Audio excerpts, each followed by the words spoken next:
भारत का एक ऐसा खूंखार डाकू जिसने कन्नड़ फिल्मों के सुपरस्टार राजकुमार को 108 दिनों तक अपनी कैद में रखा था और इसके बावजूद भी पूरे राज्य की पुलिस उसे ढूंढ नहीं पाई थी। जी हाँ दोस्तों, मैं बात कर रहा हूँ साउथ इंडिया के कुख्यात डाकू वीरप्पन की।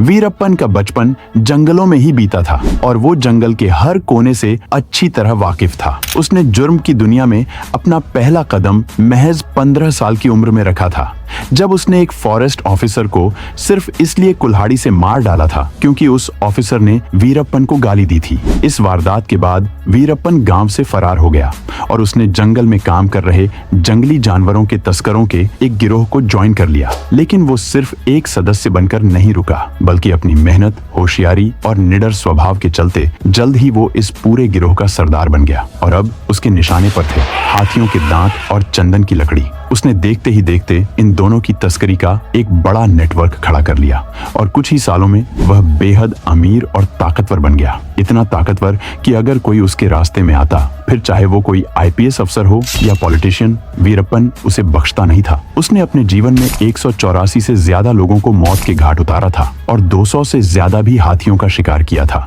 लेकिन सबसे सनसनीखेज घटना तब हुई जब उसने साउथ फिल्मों के दिग्गज अभिनेता राजकुमार को किडनैप कर लिया और पूरे 108 दिन तक उन्हें जंगल में बंधक बनाए रखा था। आए दिन उसके कारनामों की वजह से सिर्फ साउथ ही नहीं बल्कि पूरे देश में डर का माहौल बन चुका था। लेकिन दिक्कत ये थी कि जो भी शख्स वीरप्पन की तलाश करने जंगल में जाता था वो कभी जिंदा लौटकर वापस नहीं आता था। लेकिन फिर एक दिन हालात बदले और वीरप्पन को अपनी आंखों का ऑपरेशन करवाने के लिए जंगल से बाहर आना ही पड़ा।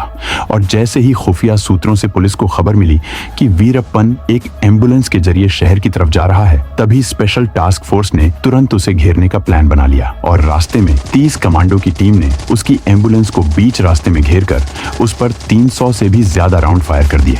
और इस एनकाउंटर में वीरप्पन और उसके 3 साथी मारे गए और कहते हैं कि उसके मरने के बाद उसी के गांव के लोगों ने उसके छुपाए हुए सारी दौलत को बाहर निकाल लिया और पूरा गांव रातों रात अमीर हो गया।